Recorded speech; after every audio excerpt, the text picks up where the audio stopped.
ओजस्वी, तेजस्वी, धर्म, कर्म, तप, यज्ञ की जो भूमि है उसमें अनेक वीरों और वीरांगनाओं ने समय समय पर जन्म लिया और यहाँ की माटी को उन्होंने गौरवान्वित किया।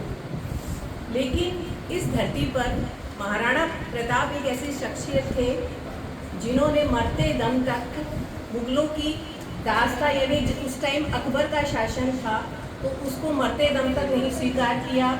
जंगल जंगल भटके, घास की रोटी खाना स्वीकार किया, लेकिन अपनी माटी के लिए, अपने देश प्रेम के लिए उन्होंने किसी भी प्रकार से वो ना झुके और ना ही मुगलों की दास्ता को स्वीकार किया। ये एक बड़े गर्व की बात है कि इतनी बड़ी शख्सियत, वो महाराणा थे, राजाओं के घर में उनका जन्म हुआ था, लेकिन फिर भी शूरता, पराक्रम उनमें कूट कूट कर भरा था। जन्म से ही वो एक बहुत अच्छे आज्ञाकारी पुत्र थे।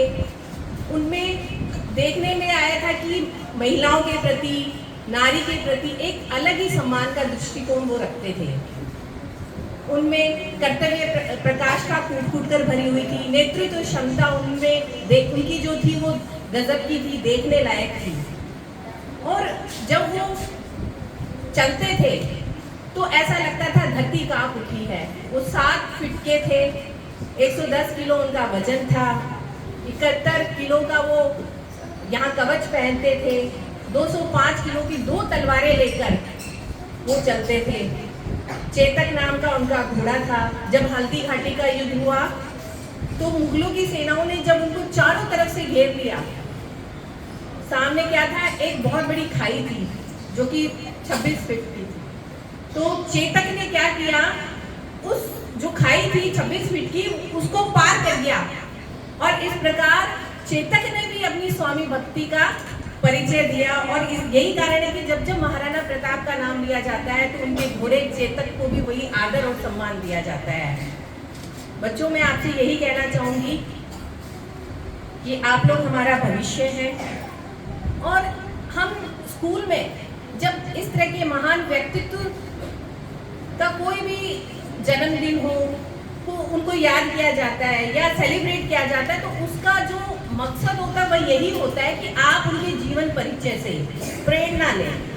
आप में भी वही देशभक्ति होनी चाहिए, आपके अंदर भी वही माता पिता के प्रति सम्मान होना चाहिए, नारी के प्रति सम्मान होना चाहिए, गुरुओं के प्रति सम्मान होना चाहिए।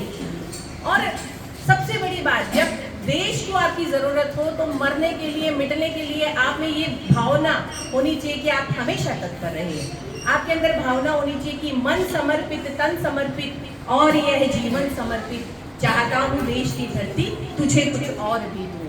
तो बच्चों, आपको मालूम है कि जब इनकी मृत्यु हुई तो अकबर भी रो पड़ा था, क्योंकि वो जीवन भर उस योजनाएं बनाता रहा, उससे लड़ने के लिए, उसको हराने के लिए महाराणा प्रताप जी को, लेकिन वो उसमें सफल नहीं हो पाया।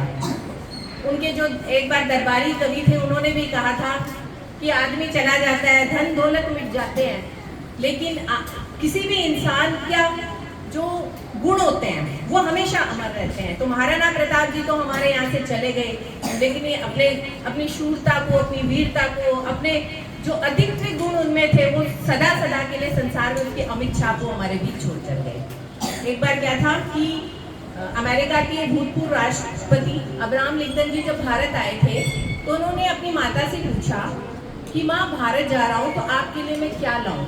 तो उनकी माता ने कहा, हल्दी घाटी की वो पवित्र माटी ले आना जिसे कि भारत के जो महान योद्धा थे, महाराणा प्रताप थे, उनके जो वंशज थे, उन्होंने अपने लहू से सींचा है। तो बेटा, ये जो हमारे भारत की भूमि है, बड़ी महान भूमि है, बड़ी पवित्र भूमि है। आपसे यही आग्रह है कि आप लोग, हम लोग सभी उनके पद चिन्हों का अनुसरण करें और सदैव वही स्वामी भक्ति, वही देश प्रेम अपने दिल में जगाए रखें। Thank you.